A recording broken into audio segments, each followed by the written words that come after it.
Olá, uma boa tarde para todos. Antes de mais nada, eu gostaria de agradecer o convite que foi feito ao professor Bruno Campanella e a mim para estarmos presentes nesse evento. Infelizmente, nós não pudemos estar aí presencialmente participando com vocês por conta de outros compromissos, mas nós agradecemos essa oportunidade de algum modo, contribuir com o evento, dialogar com vocês através desse vídeo. Eu sou doutoranda em comunicação pela Universidade Federal Fluminense, sou orientanda do professor Bruno Campanella e nós juntos escrevemos esse texto que trata da questão do ao vivo na televisão contemporânea. Nós procuramos refletir nesse texto sobre as novas práticas relacionadas à experiência da transmissão ao vivo na televisão que a gente está chamando no texto de televisão multiplataforma, entendendo a televisão multiplataforma tanto no sentido de uma distribuição dos conteúdos televisivos que se desdobra em múltiplas plataformas, quanto também o consumo televisivo que pode ser feito então através de diversos dispositivos, inclusive utilizando esses dispositivos de forma simultânea. O objetivo, então, desse vídeo é relatar alguns dos pontos mais importantes que aparecem nesse texto, pontos de reflexão mais importantes que a gente aborda no texto. Bom, para a gente falar dessa questão do ao vivo hoje, a gente parte do princípio de que o ao vivo tem sido considerado por uma série de autores, como a Levine, John Ellis, Amanda Lotz, Mário Carlon, uma série de autores consideram o ao vivo como a característica definidora da televisão, como o que seria a essência do meio televisivo, aquilo que distinguiria a televisão das outras mídias. Então a gente parte desse princípio, mas a gente entende que, embora o ao vivo persista ao longo de toda a história da televisão, há hoje, sobretudo a partir do desenvolvimento das tecnologias digitais interativas, novas práticas que estão sendo associadas à experiência do ao vivo e novos significados também se erguem nessas novas experiências. Então, nosso intuito é justamente tentar mapear, tentar identificar quais são essas práticas e também compreender esses novos significados relacionados ao vivo. Para a gente compreender tudo isso, a gente faz um pequeno resgate histórico no texto, buscando compreender como a televisão vem se desenvolvendo, como o ao vivo se coloca nas diversas fases da televisão. Porque nesse momento em que se discute muito sobre a sobrevivência do meio televisivo diante da convergência digital, nesse momento em que se discute muito a questão do fim da televisão e o que vai ser televisão, o que ainda é televisão, há alguns autores que compreendem que, em vez de caminharmos para uma obsolescência do meio, na verdade nós estamos vivenciando uma fase de transição ou iniciando uma nova fase da televisão. A televisão estaria se reinventando diante das novas tecnologias e, na verdade, vivenciando uma nova fase. Então, esses autores entendem que a televisão passou, ao longo de sua história, por algumas fases.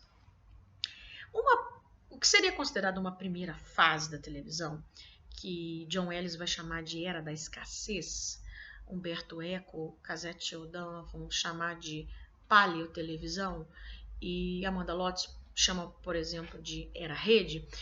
O que seria considerado, então, uma primeira fase da televisão seria essa fase, esse período, desde o surgimento da televisão até por volta dos anos de 1980, seria um período ou um momento em que a televisão teria como as características principais, primeiro, justamente a transmissão ao vivo, e isso em função de limitações tanto técnicas quanto econômicas. Teria uma pouca variedade tanto de canais quanto de programas, por isso John Ellis vai chamar de Era da Escassez. Inclusive, nem toda a grade televisiva ela é preenchida nesse momento. É uma televisão em que é caracterizada pela transmissão chamada broadcast, né? Quer dizer, é uma transmissão unilinear, é uma transmissão voltada para uma massa heterogênea, dispersa, pessoas dispersas, né, remotamente, geograficamente distantes, mas que essa é construída a partir da transmissão de um conteúdo numa estrutura de um fluxo televisivo sequencial e ininterrupto. E toda essa dinâmica faz com que a experiência da visualização televisiva se dê de modo coletivo, porque se há poucos canais, se a transmissão é ao vivo, todos assistem praticamente aos mesmos conteúdos no mesmo momento. Então há uma experiência de visualização da televisão de modo coletivo. É a experiência de estar junto naquele momento assistindo aquele programa. John Ellis vai dizer que nesse momento a televisão inaugura a experiência do testemunho como um ato íntimo, porque justamente pela experiência do ao vivo a televisão traz para dentro do lar, traz para dentro do conforto do lar tudo que acontece no mundo. Todos os eventos políticos, as guerras, as tragédias, os eventos esportivos, a televisão traz tudo isso para dentro do lar. O telespectador presencia, testemunha tudo isso de dentro da sua casa, de dentro do espaço doméstico. Então, nesse momento, a experiência televisiva é entendida como um testemunho, e essa ideia de testemunho está ligada ao sentido de observar, de ver o que está acontecendo no mundo. Bom, esses autores colocam que uma segunda fase teria se erguido, então, por volta de 1980. Essa fase é chamada por Amanda Lotz de transição multicanal, por John Ellis de era da disponibilidade, Humberto Eco vai chamar de neotelevisão. Enfim, são diferentes nomes, são estudos que se dão a partir de diferentes perspectivas, com diferentes objetivos, mas de um modo geral, esses autores entendem que nesse momento é o momento em que a televisão se segmenta, né? É o início da televisão segmentada, é o início da televisão de consumo mais individualizado, então é o momento em que surgem os canais a cabo, é o momento em que surgem os serviços de transmissão por satélite, então você tem uma variedade um pouco maior de canais, um pouco mais de opção, telespectador. O telespectador utiliza o controle remoto para poder interferir, ainda que de forma muito limitada, mas interferir de alguma forma no fluxo televisivo. O videocassete, o videotape surgem para também proporcionar esse consumo mais individualizado, então eu posso gravar o programa e assistir no momento que for mais adequado para mim, eu posso gravar através das câmeras de vídeo, produzir os meus próprios vídeos e assistir na minha televisão no momento em que eu tiver interesse e for possível. Enfim, então é um momento em que você tem um consumo muito mais individualizado e é um momento também em que o telespectador passa a participar mais efetivamente da televisão. Se na primeira fase a gente tem uma distância muito grande entre o mundo da televisão e o mundo fora da televisão, na segunda fase há uma proximidade maior entre o telespectador, por exemplo, e o apresentador. Então é o momento em que o apresentador se volta para a câmera, fala direto para o telespectador, convida o telespectador para participar. É o momento em que a televisão começa a construir a sua própria linguagem. Então surgem os programas essencialmente televisivos, como os talk shows, como as formas incipientes dos reality shows. Então é o momento em que o telespectador vai para dentro da televisão. Ele participa da televisão, ele se vê na televisão. Ele pode ligar, ele pode votar, ele pode de algum modo ajudar na construção do conteúdo televisivo. Então, nesse momento, a ideia de testemunhar, ela passa a ser a ideia de participar. Eu testemunho porque eu estou participando, eu estou no evento, eu estou produzindo também o evento, eu estou de algum modo vivenciando e produzindo o que é exibido na televisão. Então, o sentido de testemunhar nessa fase, e isso é uma reflexão mais nossa, o sentido de testemunhar, então, é testemunhar no sentido de participar. Então, essa fase, ela vai até mais ou menos por volta dos anos 2000, quando quando a televisão se insere no ambiente de convergência, então novas questões surgem. novas questões surgem nesse momento que a televisão se insere nesse ambiente de convergência. E aí, para esses autores, então, nós temos uma nova fase, uma nova era na experiência televisiva, no desenvolvimento do meio. E aí essa fase, essa terceira fase, é chamada de pós-rede, por Amanda Lotz, de Era da Abundância, por John Ellis, autores que chamam de pós-broadcast, pós-TV, Scolari vai chamar de hipertelevisão, embora o Scolari não entenda como sendo uma terceira etapa, no sentido de um desenvolvimento progressivo da televisão, mas ele entende que é um momento em que a televisão é uma configuração específica da televisão, uma rede sociotécnica específica que é construída em torno da televisão. Então, todos esses autores dão esses nomes diferentes para dizer basicamente a mesma coisa. Dizer que nós vivenciamos formas novas de se produzir, de se distribuir, de se consumir os conteúdos televisivos. E são formas que são diretamente afetadas, influenciadas, construídas pelas mídias digitais interativas. Então, o que a gente percebe é que essa relação entre a televisão, sobretudo a televisão e a internet, é uma relação que acaba reforçando características que são próprias desses dois meios, mas que se cruzam. Por exemplo, a experiência do tempo real. A internet tem como uma de suas características essa possibilidade de se distribuir conteúdo, de se consumir conteúdo em tempo real. Algo que é muito essencial também à televisão. Então, essa ideia de tempo real, de certa forma de ao vivo, é uma ideia que está muito presente tanto na televisão quanto na internet. Então, há uma relação muito forte entre essas duas meias, talvez por isso essas mídias se complementem de forma tão rica. Bom, então esse sentido de tempo real, esse sentido de experiência de consumo compartilhado, tudo isso a gente verifica que são características tanto da televisão quanto da internet. Bom, nesse momento, o Bourdon vai nos fazer umas reflexões sobre níveis que podem existir de experiências de ao vivo, e aí a gente aprofunda e reflete um pouco sobre essas experiências do ao vivo na contemporaneidade.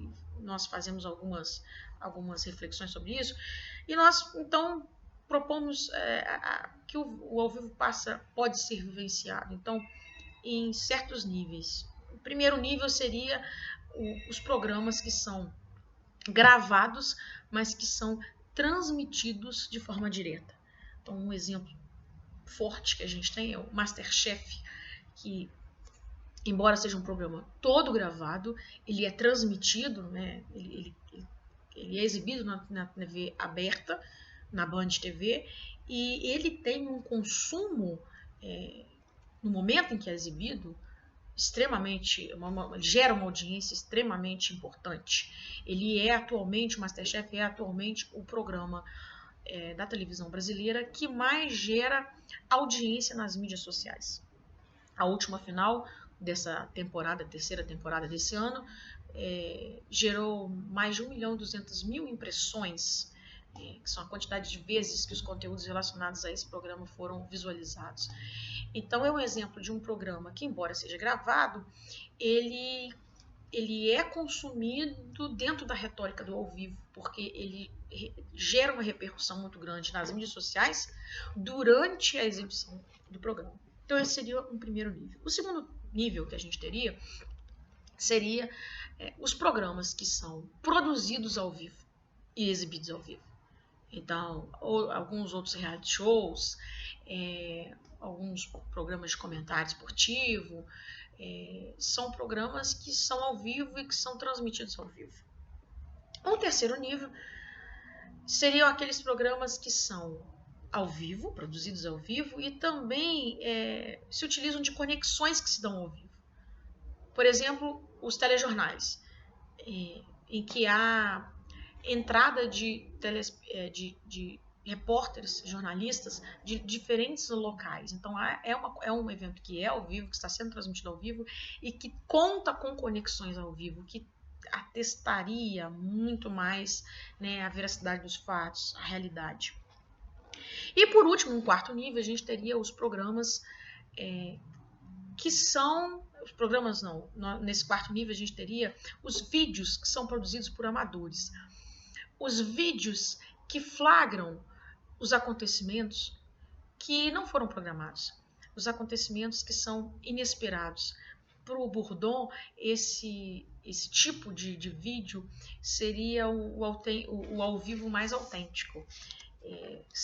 Nem sempre esses vídeos são exibidos ao vivo, mas eles flagram acontecimentos que são ao vivo e que são inesperados. É o que acontece naquele instante, naquele momento, e que conseguiu ser capturado por esses vídeos amadores, justamente porque devido ao fato da proliferação das câmeras digitais, sobretudo a partir dos celulares. Quer dizer, as câmeras estão com a gente o tempo todo onde nós estamos. Onde há um ser humano, praticamente hoje, há uma câmera para registrar tudo o que acontece ao seu redor.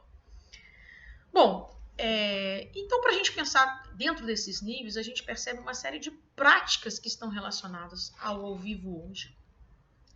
Vou citar apenas algumas que a gente reflete no texto.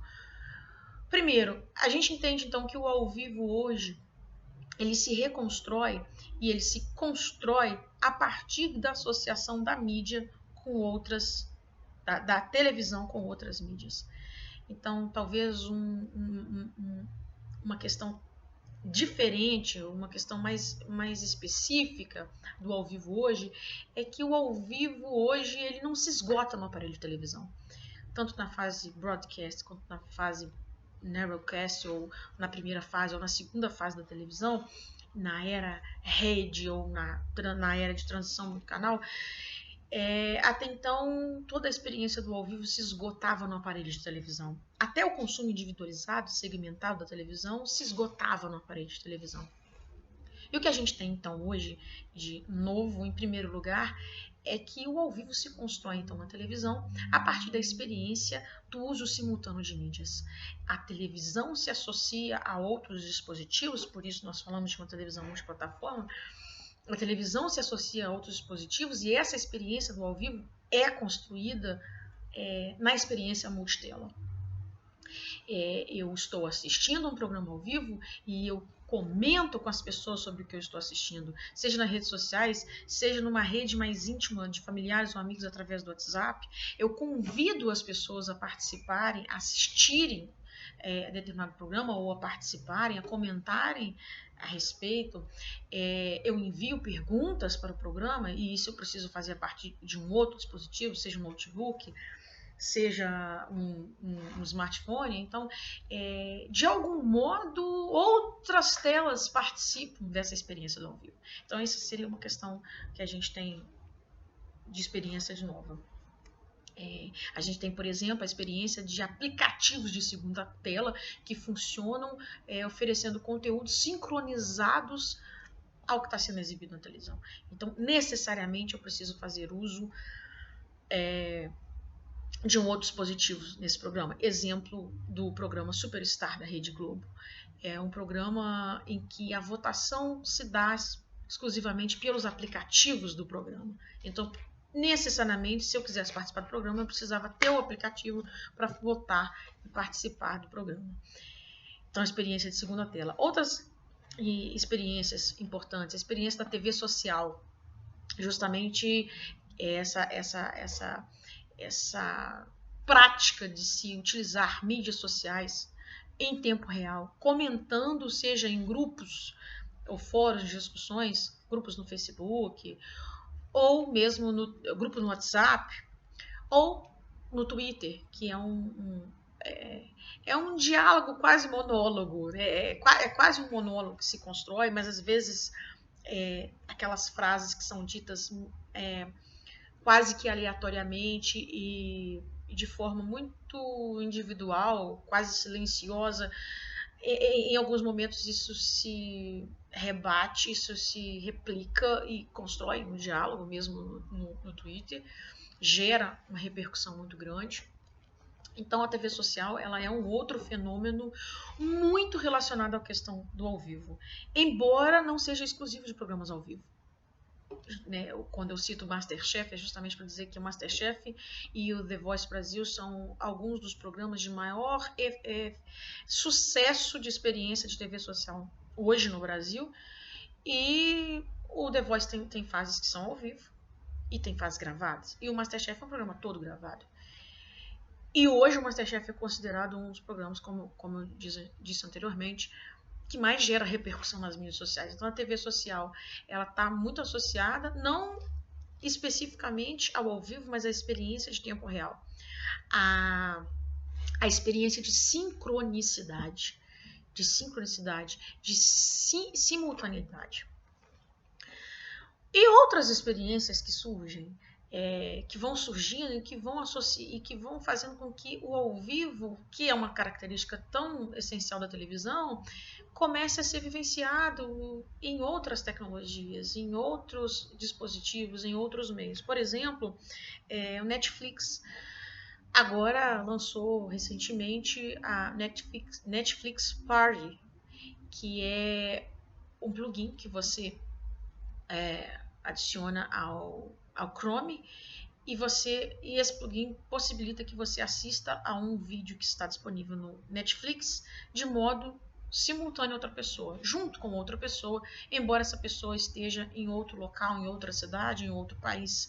Mas esse plugin possibilita, esse serviço do Netflix possibilita justamente essa experiência que a gente tem no ao vivo, que é essa vivência da visualização do conteúdo televisivo de forma coletiva, de forma conjunta, junto com outra pessoa, ainda que essa pessoa não esteja no mesmo local em que nós estamos. Outras experiências semelhantes a essa, na China, por exemplo, algumas salas de cinema possibilitam que os espectadores enviem mensagens de texto para serem exibidas na tela da projeção, durante a projeção.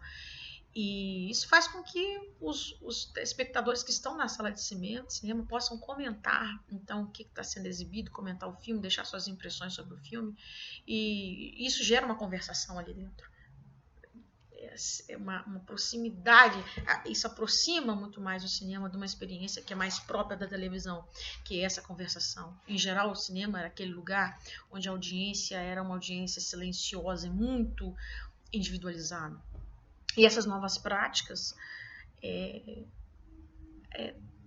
trazem essa experiência do ao vivo muito específica da televisão para outras experiências midiáticas.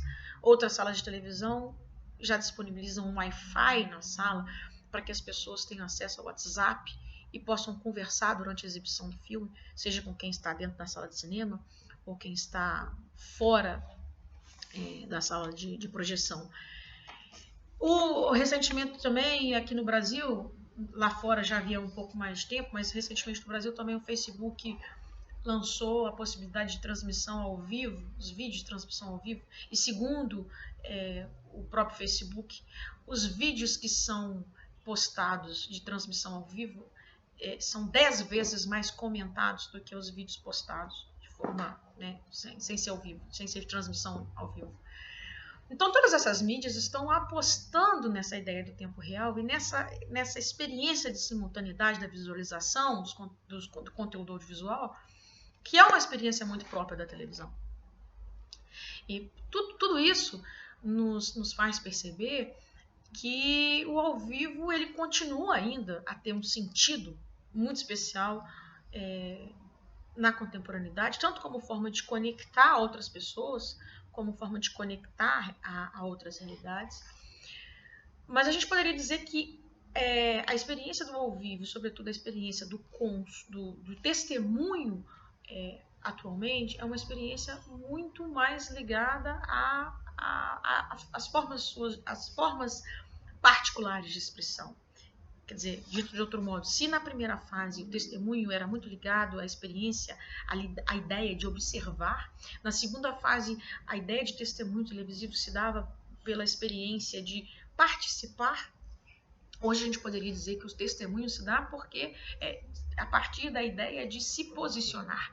Eu preciso falar sobre o que estou assistindo, eu preciso deixar na minha opinião, eu preciso comentar sobre o que está acontecendo, eu preciso compartilhar com os outros, para os outros saberem o que está acontecendo, eu preciso convidar os outros a participarem sobre o que está acontecendo.